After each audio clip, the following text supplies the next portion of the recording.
Bonjour à toutes et bonjour à tous. Bienvenue sur le webinaire de présentation des résultats semestriels 2025 de Groupe ICAP. Je suis aujourd'hui en présence de Yann Duigou, directeur général, Shura Rotny, directrice stratégie et M&A, et Arnaud Lecoguic, directeur financier.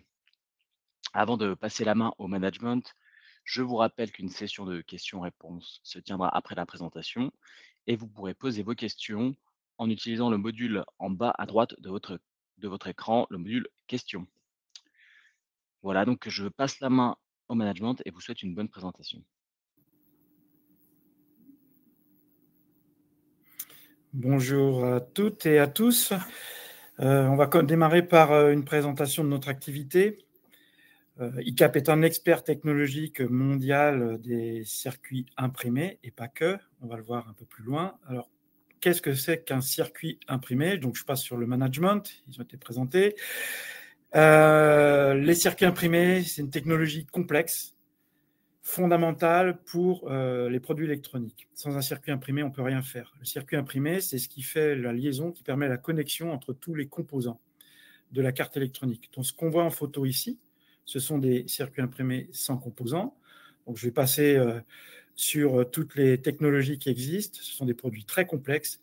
Il faut retenir que sans circuit imprimé, on ne peut pas fabriquer de cartes électroniques ou de produits électroniques complexes. Alors, ça, c'est notre métier historique. On a un autre métier. Voilà le slide. On fait aussi des pièces techniques sur mesure. En fait, c'est tout ce qui tourne autour du circuit imprimé. Ce qu'on voit ici, ce sont par exemple des câbles, des claviers, des transformateurs, des batteries, etc. Ce métier-là est important pour nous. C'est un gros vecteur de croissance pour le groupe. Et on mise dans certaines régions, ça va revenir, voilà, sur ce développement. La filiale s'appelle CIPEM. Donc, ce slide est important pour nous. J'expliquais que des circuits imprimés et des pièces électroniques sur mesure, il y en a partout où il y a de l'électronique. Donc, c'est tout autour de nous. Dans l'automobile, l'informatique, les objets connectés, l'industrie, etc. Mais ce qui est intéressant, c'est de voir la taille de marché. On voit que d'ici 2029, la croissance va être d'un peu plus de 23%. Donc, j'expliquais que nous sommes un intermédiaire technologique clé dans la chaîne d'approvisionnement. On intervient dès la conception du circuit. Alors, nos clients conçoivent et dessinent leurs produits. Et nous, on est en support avec eux. On verra qu'on a de nombreuses business units dans le monde. Et on est présent localement pour les aider dans l'optimisation technique de leurs produits et faire en sorte que les produits à la fabrication coûtent le moins cher possible. On s'occupe du sourcing aussi. C'est nous qui qualifions les fournisseurs. Et puis, on fait bénéficier à nos clients de notre puissance d'achat. Quant à la qualité, bien sûr, on passe par des audits. On a des inspecteurs dans les usines, chez nos fabricants, et on a des laboratoires. Et puis derrière, on gère toute la chaîne logistique jusqu'à la livraison du produit en temps et en heure chez nos clients. Alors, il y a quelques gros acteurs sur le marché mondial qu'on voit ici. Ce qui est intéressant pour nous, il y a une multitude de petits acteurs locaux. Alors, pourquoi ils sont intéressants? Shura en parlera un petit peu plus tard dans la présentation. Pour nous, ce sont de nombreuses opportunités d'acquisition. C'est un secteur en cours de consolidation. Donc, dans les années à venir, on verra que le nombre d'acteurs sur le marché va continuer à se consolider, à se réduire. Le groupe ICAP aujourd'hui, c'est 650 employés, 181 millions d'euros de chiffre d'affaires en 2024, plus de 3800 clients. Je disais qu'on avait de nombreuses business units dans le monde. On a 39 filiales et bureaux de service en Chine. En Chine, on a 250 salariés qui gèrent l'ensemble de la supply chain, la qualité, une partie du support technique également. 77 fournisseurs qualifiés, plus de 60 pays couverts. Et on a également 4 usines. Une usine en Suède de circuits imprimés, une en Afrique du Sud, toujours circuits imprimés, un atelier qui fabrique des interfaces homme-machine en France, à Annecy, puis on a aussi une usine aux États-Unis. Et élément important, 75% du capital est détenu par le fondateur, les dirigeants et les salariés du groupe. Alors, nos clients, ce sont pour moitié des OEM. Donc les OEM, ce sont les industriels qui fabriquent des produits électroniques, des produits finis. Et ils vont faire pour partie appel à des EMS. Ce sont les industriels qui montent les composants sur les cartes. Donc on voit que notre portefeuille est plutôt bien réparti. On a plus de 3800 clients, ça je l'ai déjà évoqué. Plusieurs chiffres importants. 70% de nos clients travaillent avec nous depuis plus de 5 ans. C'est-à-dire nos clients sont très fidèles. Pour une raison simple, c'est que l'acquisition de nouveaux clients prend beaucoup de temps. C'est un cycle long. Donc, une fois qu'un client travaille avec nous, il est là pour de nombreuses années. Autre élément important, 28% du chiffre d'affaires est généré, je dirais seulement 28% du chiffre d'affaires est généré par les 30 premiers clients, c'est-à-dire qu'on a une multitude de clients. On voit bien, notre premier client ne pèse que 2,2% du chiffre d'affaires. Donc, en clair, même si on était amené à perdre un gros client, ça n'aurait que peu d'impact sur notre activité. Là, on voit nos implantations. Donc, ici, ce qu'on voit, c'est qu'on a beaucoup de fournisseurs en Chine, mais pas que. On a des fournisseurs en Asie du Sud-Est, par exemple à Taïwan, en Corée du Sud, en Thaïlande, au Vietnam. Et puis, on a aussi des fournisseurs en Europe, donc via nos usines, mais pas que. On a des fournisseurs en Europe de l'Est, au Portugal, et puis également aux États-Unis et au Mexique. Donc, on voit que les sources d'approvisionnement se diversifient et dans le contexte géopolitique actuel, c'est normal, on a de plus en plus de clients qui nous demandent d'approvisionner en dehors de Chine.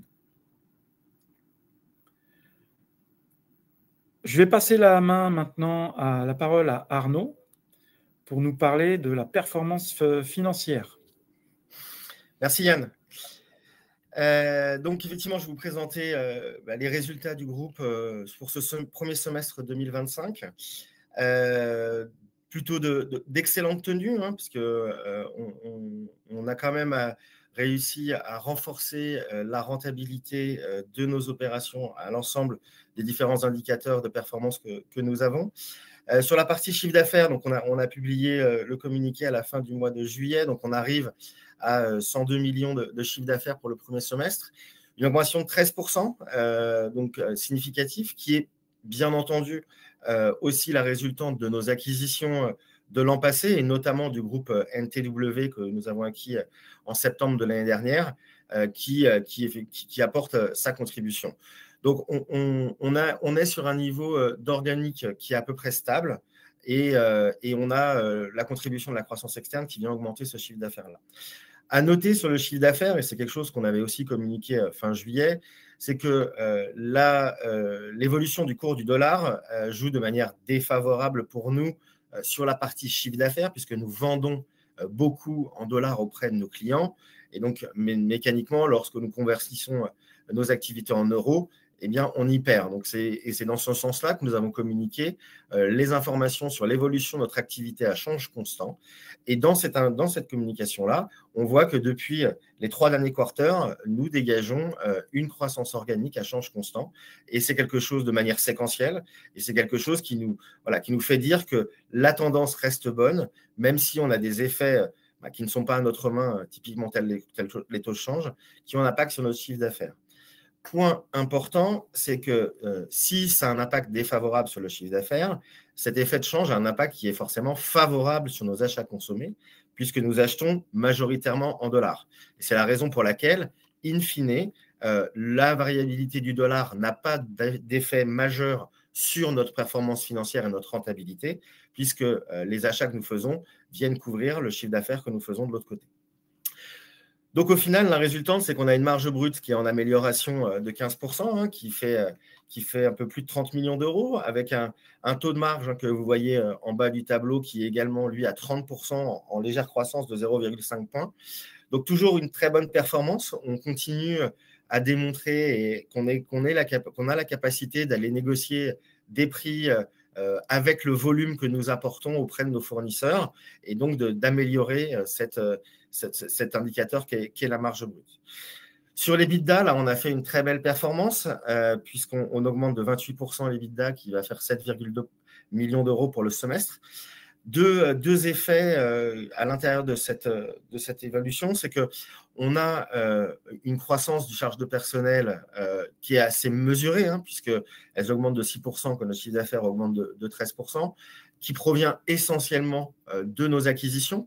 Donc, les rationalisations que nous faisons et que nous avons entrepris depuis l'année dernière portent leurs fruits et l'évolution de notre masse salariale reste mesurée et va continuer à garder ce rythme-là au cours des prochains semestres et années. Sur la partie des autres charges d'exploitation, là, on voit une augmentation. Donc, c'est évidemment en partie la croissance externe, mais c'est aussi la démonstration qu'on a encore des leviers pour améliorer cette rentabilité. Et donc, nous attendons de ce côté-là aussi de récolter les efforts et les transformations que nous avons entreprises sur ces derniers mois au cours du second semestre et pour l'ensemble de l'année 2025. Donc, avec un taux d'EBITDA qui passait à 7,1%, donc une vraie satisfaction. Et une fois les dotations aux amortissements et d'exploitation et d'acquisition, on arrive à un EBIT, qui est notre principal indicateur de rentabilité, de 4 millions d'euros pour un ratio de 3,9%. Une augmentation de 0,8 points, donc une augmentation significative, la résultante de la performance opérationnelle et commerciale qui est inscrite dans la marge brute, et également des efforts de rationalisation et d'optimisation des process entrepris depuis les 18 derniers mois et qui commencent à produire leurs fruits. Et nous comptons évidemment poursuivre cette dynamique au cours du prochain semestre. Là, vous avez une vision qui est un peu plus, on va dire, synthétique de ces évolutions-là. C'est de comment est-ce que finalement on passe de ce chiffre d'affaires de 102 millions jusqu'à un EBIT de 4 millions, avec le poids relatif de chacun des éléments dont je vous ai parlé. Donc, vous avez une vision qui est, on va dire, plus visuelle, justement, et vous permet de bien comprendre comment est-ce qu'on utilise le chiffre d'affaires généré et comment est-ce qu'on arrive à avoir un EBIT de 4 millions à la fin en reprenant les éléments que je viens de vous présenter. On va parler après du bilan. Assez peu d'évolution, on va dire, factuelle du bilan à première vue, puisqu'on voit qu'il y a une variation de 0% du total actif et du total passif. Ce qui est intéressant, c'est qu'au niveau de la partie actif non courant, donc on a fait une acquisition sur le semestre, Shora y reviendra, qui était en Angleterre. On n'a pas été plus actif sur ces aspects-là pour le moment. On aura d'autres éléments à vous communiquer en temps utile à ce sujet-là. La partie où on est très satisfait et on voit aussi le résultat des efforts fournis, ça concerne le BFR, donc la partie stock et créances à l'actif et la partie dette fournisseur au passif, qui nous a permis de générer 2 millions de BFR, de dégagement de BFR sur le semestre, ce qui ne nous était pas arrivé depuis de longues années, qui provient donc d'une part de la maîtrise et de la rationalisation de nos expéditions et de la gestion des stocks, qui s'élève à peu près à 1,9 million d'optimisation, et aussi une amélioration de notre encaissement client, puisqu'on a vu notre DSO passer de 75 jours à 70 jours sur le semestre. Donc la conjonction de ces deux éléments fait que nous arrivons à dégager un excédent de trésorerie lié à la gestion de BFR de 2 millions d'euros sur ce semestre. Et nous allons le voir plus en détail juste ensuite dans le tableau de flux de trésorerie. Un point sur la partie endettement, qui est évidemment que nous suivons de près. Nous avons évidemment fait face à nos obligations. On a un accord avec un prêt syndiqué avec un pool bancaire qui vit sa vie normalement. Nous avons encore la possibilité d'avoir une poche de tirage de 8 millions d'euros auprès de ce pool bancaire pour financer des acquisitions jusqu'à la fin de l'année. Et donc, nous avons les moyens nécessaires pour poursuivre notre développement et notre stratégie dans les prochains mois. Donc, la partie flux de trésorerie, je vous en parlais. Donc, on voit que sur le premier semestre, on a dégagé les flux de trésorerie opérationnels de 7,8 millions d'euros. ce qui est une performance vraiment importante pour nous et le fruit aussi du travail de l'ensemble des collaborateurs, aussi bien des côtés financiers que du côté commercial, puisque ça nous permet d'avoir un flux de trésorerie qui est supérieur à celui de toute l'année dernière. Donc, on voit bien que à la fois les process et notre présence auprès de nos clients ont permis d'améliorer ces éléments-là, puisque la variation de BFR dont je vous parlais, elle apparaît pour 2 millions d'euros dans cet élément-là. Donc, une gestion plus ferme de la trésorerie qui nous permet justement d'afficher cette performance-là. La partie investissement, je vous en parlais, donc l'acquisition de Kingfisher, qui est notre principale croissance externe. Et après, nous avons effectivement des investissements assez standards dans le volant auquel on s'attend, qui sont les renouvellements informatiques et de bureaux pour l'essentiel. Concernant la partie financement, donc on a remboursé nos obligations auprès de nos partenaires bancaires, que ce soit en termes de nominal ou d'intérêt financier.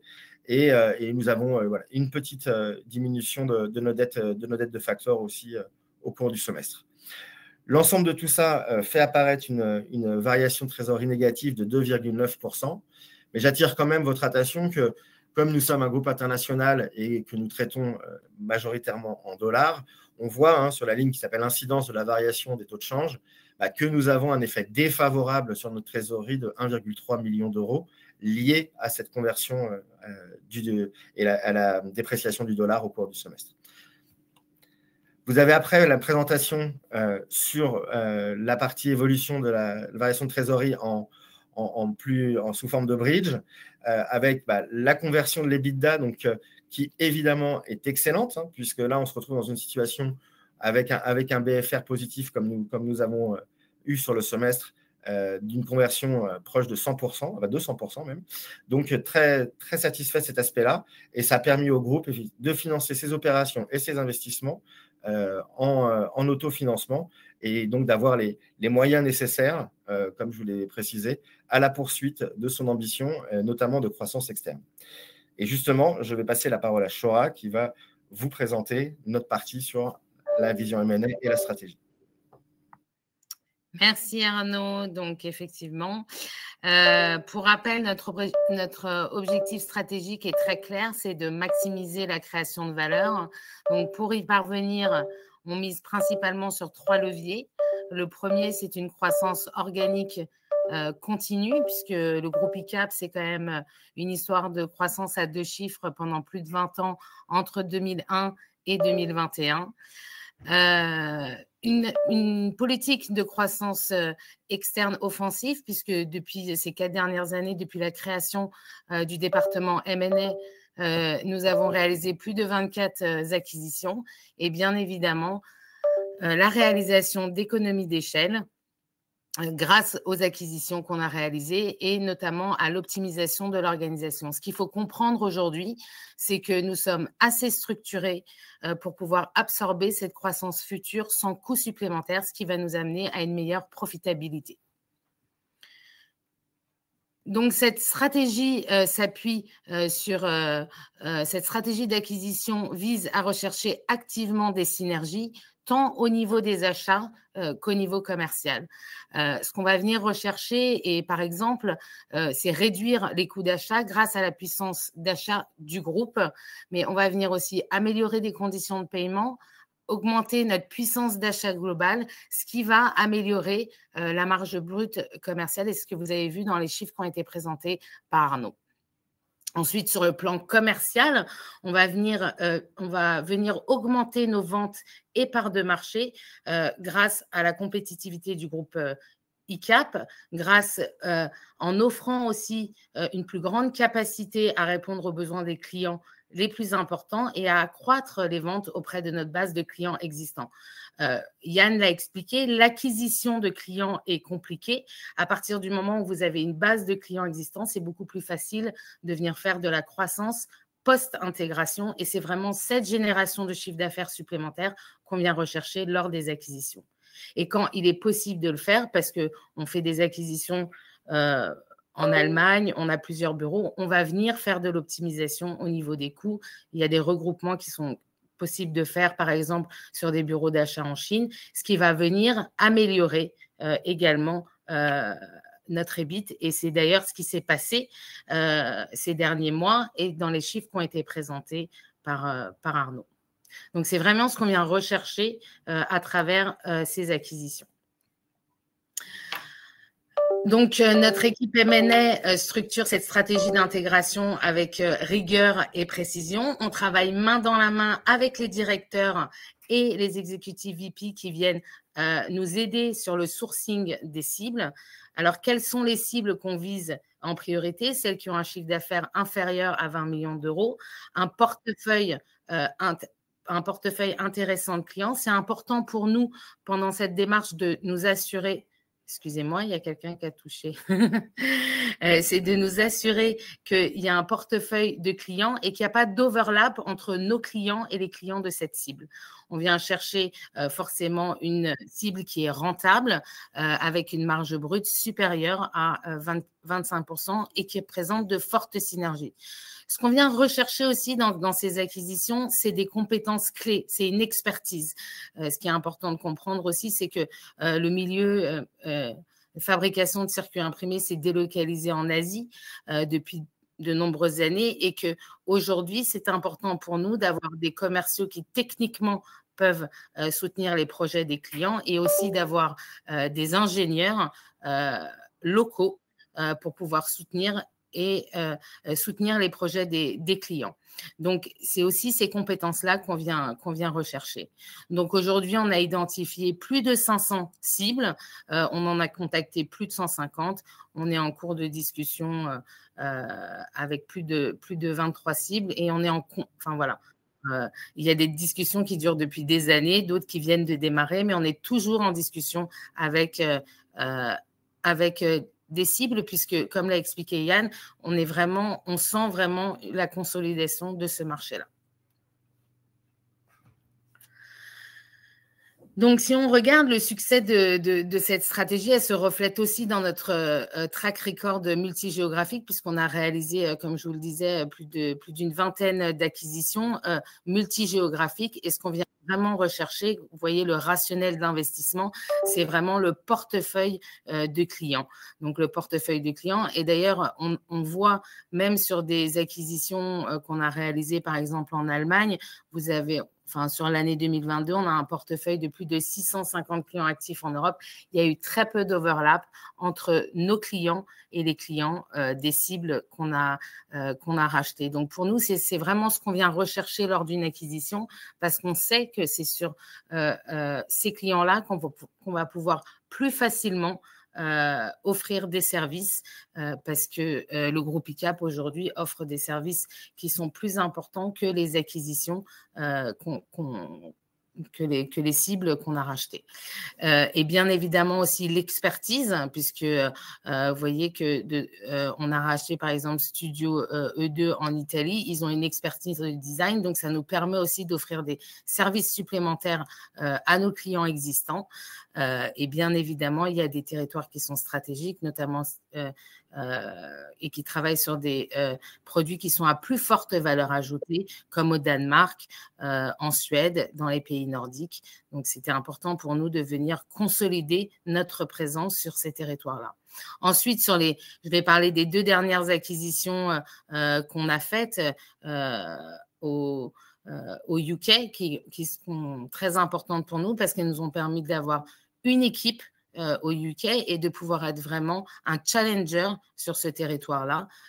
C'est vrai que ça faisait des années qu'on essayait de travailler ce territoire et on vient, grâce à l'acquisition d'ALR et de Kingfisher, de monter une équipe qui peut venir challenger les concurrents existants. Donc, on est très contents et d'ailleurs, on a des très bonnes nouvelles sur cette acquisition. Et bien évidemment, vous voyez bien que la marge brute moyenne pondérée des acquisitions, elle est supérieure à 30%. Donc, elle vient également aider les résultats. Et ça démontre aussi notre capacité à sélectionner et à intégrer efficacement ces cibles et à nous aider significativement sur notre rentabilité. Si on regarde un petit peu le pipeline des acquisitions, on voit que nous avons plus de 12 cibles avec lesquelles nous sommes en cours de discussion avancée pour un potentiel d'environ 80 millions de chiffre d'affaires additionnel. Donc, cette perspective, donc, pour nous, il n'y a vraiment pas de problème pour pouvoir délivrer la partie stratégie de croissance externe, et on est confiant quant à la réalisation de nos perspectives financières. Donc, je vais laisser la main à Arnaud pour pouvoir discuter des perspectives financières. Yann. Oui, voilà. Donc, bon, les perspectives financières, il n'y a pas d'évolution, et donc on a réaffirmé ces objectifs à la fois au 30 juillet et puis à la fois dans le communiqué d'aujourd'hui. Ces objectifs qui reposent sur une partie de croissance organique et une partie de croissance externe.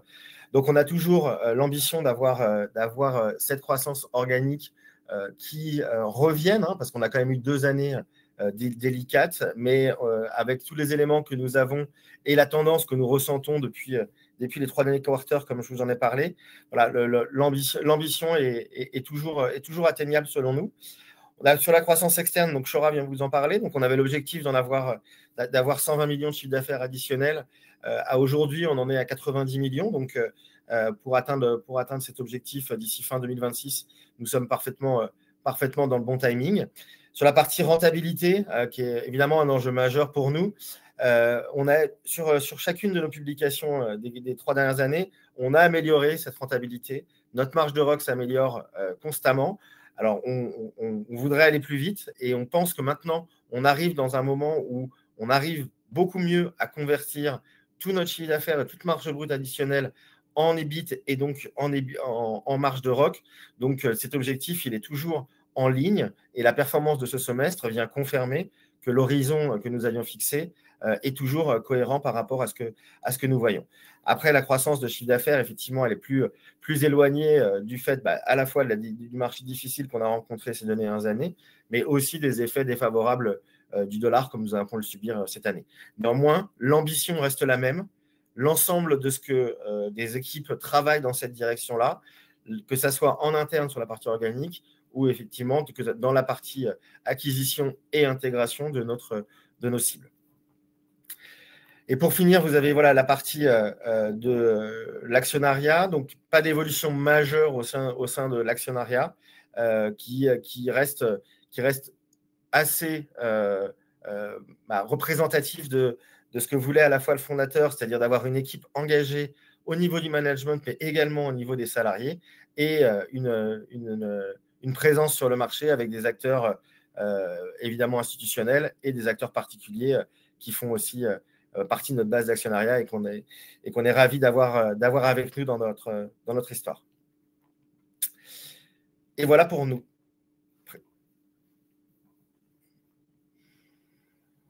Merci Arnaud, merci à tous les 3. Nous allons maintenant débuter la séance de questions-réponses. Donc, je vous rappelle que vous pouvez directement poser vos questions en utilisant le module en bas à droite de votre écran. Alors, nous allons commencer par une question financière concernant les effets de change, à savoir, est-ce qu'il est possible de vous couvrir pour éviter cette charge financière? Alors, j'en ai touché un mot, mais je vais peut-être rentrer un peu plus en détail. Ça n'a pas tellement d'intérêt pour nous de nous couvrir à l'heure actuelle. On va dire que quand on réalise, environ 80% de notre chiffre d'affaires est fait en USD, et environ 90% de nos achats sont faits en USD. Donc, en fait, finalement, nous, l'effet défavorable que nous voyons et que nous communiquons, il est sur le revenu. C'est vrai, puisque lorsque nous convertissons notre chiffre d'affaires USD en euros, vu la dévaluation du dollar, c'est défavorable pour nous.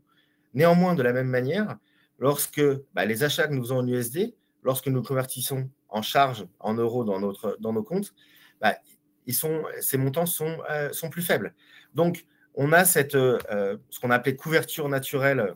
Au moment de notre IPO, la situation était déjà la même, donc il n'y a pas d'évolution à ce niveau-là. Là où on a une évolution qui est défavorable, c'est qu'effectivement, quand on publie un indicateur qui est basé que sur le revenu, voilà, ça a un effet qui est défavorable à l'instant T. Néanmoins, dans notre rentabilité, au niveau de la marge brute essentiellement, mais ça se retraduit également sur les autres sur les autres indicateurs de performance. Cet effet, il est annulé par cette couverture naturelle.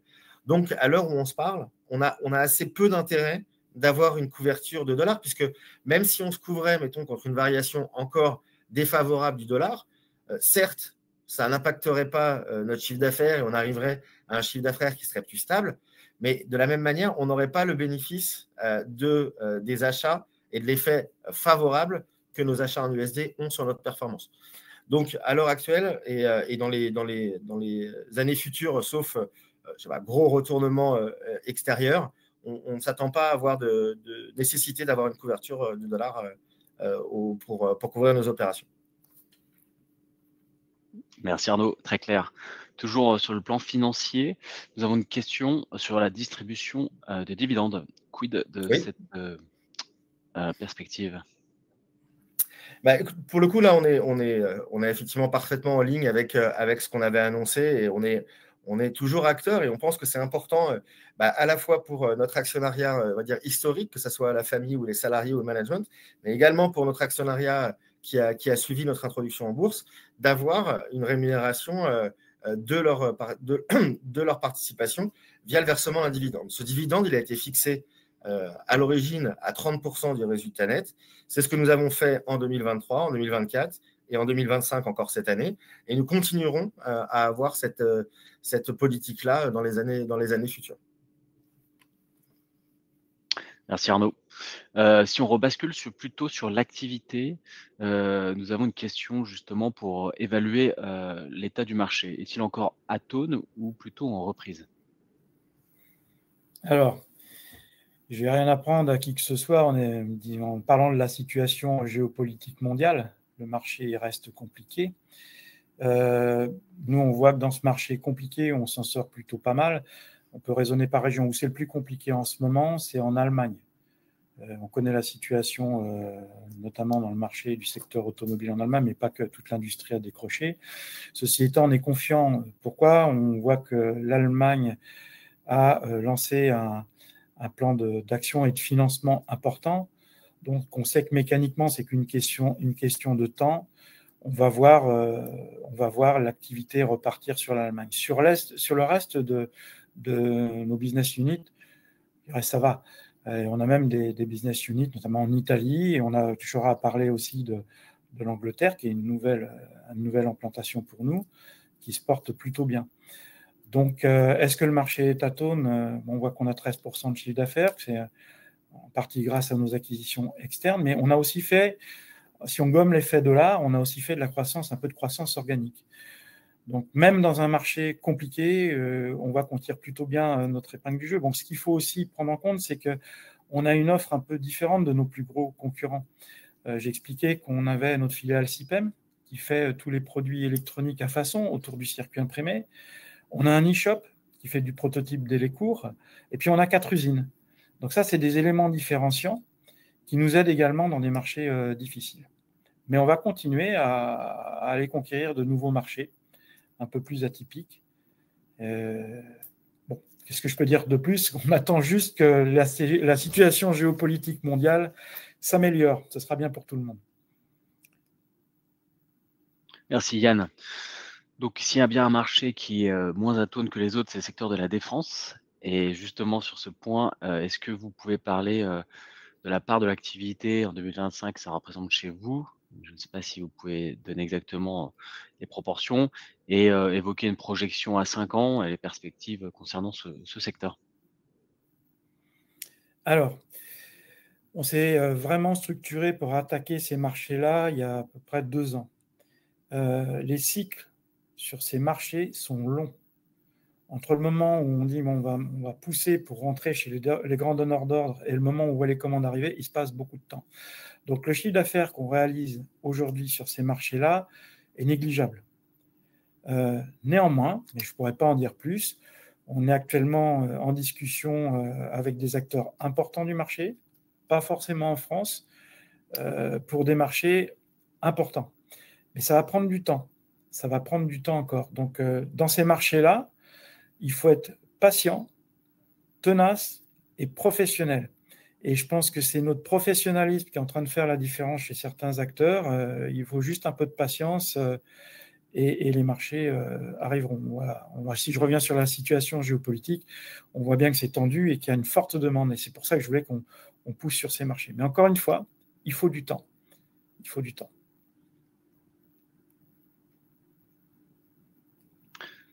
Merci Yann pour ces propos. Pour l'instant, nous n'avons pas de nouvelles questions. Donc n'hésitez pas à interagir avec le management si vous avez la moindre question. Cette séance est faite pour ça. Je vais laisser quelques minutes, le temps d'éventuellement voir de nouvelles questions. Alors nous avons une question sur le cours de bourse. Effectivement, comment expliquez-vous la baisse de près de 60% depuis l'IPO? Pouvez-vous commenter, même si Cité ne commente pas habituellement? Moi, je peux faire quelques commentaires. Après, le cours de bourse, ce n'est pas moi qui le fais, c'est vous, investisseurs, particuliers, institutionnels, c'est le marché dans son ensemble. Là, nous, on est effectivement toujours très, très vigilants et on s'est engagé en bourse en 2022 pour écrire une histoire. Cette histoire, elle fait que débuter, parce que ça fait juste 3 ans qu'on est là. On a une ambition, évidemment. Pour l'instant, elle ne se reflète pas. Alors, pourtant, les fondamentaux de notre entreprise et de notre groupe, ils sont là. Ils sont toujours présents. On a réussi à passer les années les plus délicates de 23 et 24 en améliorant notre rentabilité, en maintenant notre position, même si on a eu effectivement des effets difficiles sur la partie organique.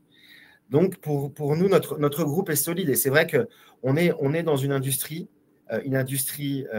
technique qui n'est pas visible pour le commun des mortels, qu'il soit investisseur particulier ou institutionnel. Et donc, on a peut-être un déficit de visibilité puisque nos fondamentaux sont là et c'est bien pour ça qu'on fait ces webinaires et qu'on participe à l'ensemble des forums. On pense que la compréhension de notre business model doit être peut-être plus approfondie et on doit aussi faire des efforts dans cette direction-là. Après, on peut faire toute la pédagogie que nous souhaitons. La réalité, c'est le marché qui la décide. Donc, nous, on est toujours évidemment très intéressés par notre histoire boursière. C'était la volonté du fondateur et du management à l'époque. Et on a envie de continuer notre histoire.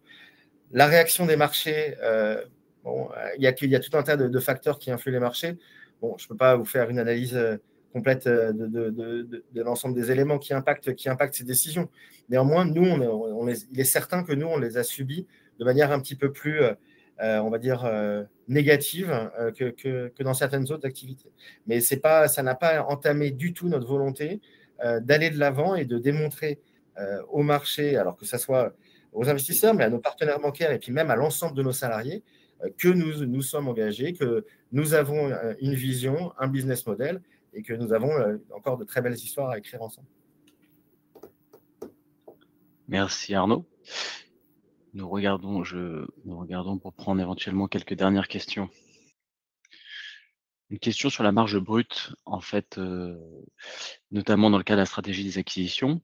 Vous évoquez une marge brute supérieure à 25%. Est-ce que cela ne pourrait pas constituer un risque de dilution?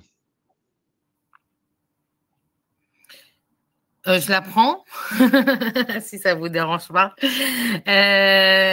Non, il n'y a pas de risque de dilution. D'ailleurs, si vous regardez l'acquisition de NTW, elle était sur un niveau de marge moindre que celui du groupe ICAP et ça ne nous a pas empêché d'améliorer notre marge.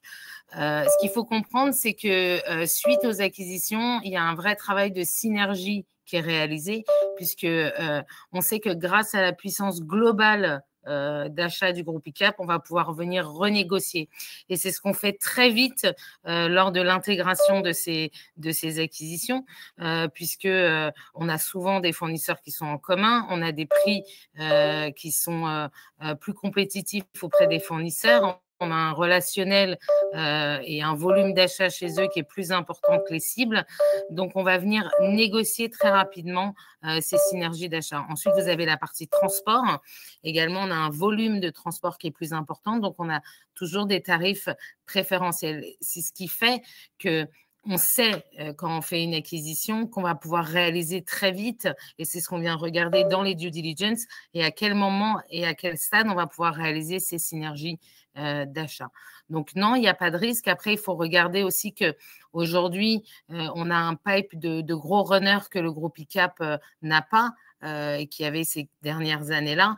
C'est vrai que quand on a décider de cette stratégie supérieure à 25%, il faut rappeler que le groupe ICAP était à 19% de marge brute à l'époque. Donc, mais ce n'est pas parce qu'on donne une cible, on dit qu'il faut être impérativement supérieur à 25%. Mais vous voyez bien, avec les acquisitions qu'on a faites, notamment celle d'NTW, ça ne nous a pas dilué.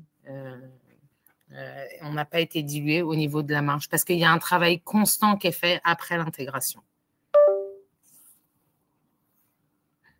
Voilà, j'espère que j'ai répondu à la question. Merci Chora pour ces propos éclairants. Écoutez, merci pour votre attention. Je vais laisser maintenant la parole, le mot de conclusion au management. Bon, en conclusion, on le voit à travers de nos chiffres et j'espère de nos propos qu'on est confiant pour l'avenir. Ce qu'il faut retenir, c'est que le groupe ICAP est résilient. On a déjà traversé des crises et même si la situation, je reviens sur la situation géopolitique, est compliquée et le marché est compliqué, on voit que le groupe est résilient. On a de beaux projets dans le pipe, on est confiant pour l'avenir. Effectivement, nul ne peut prévenir l'avenir. Il peut y avoir demain un événement géopolitique imprévu qui vienne me perturber, mais ce qui perturbera l'ensemble de la planète à ce moment-là. Je rappelle juste qu'en début d'année, ça on n'en a pas parlé, on parlait beaucoup des tarifs douaniers aux USA. Dès le démarrage, on a dit que nous, ça ne devrait pas nous perturber, et je confirme, ça ne nous perturbe pas. Donc on voit, au contraire, on développe nos ventes aux USA.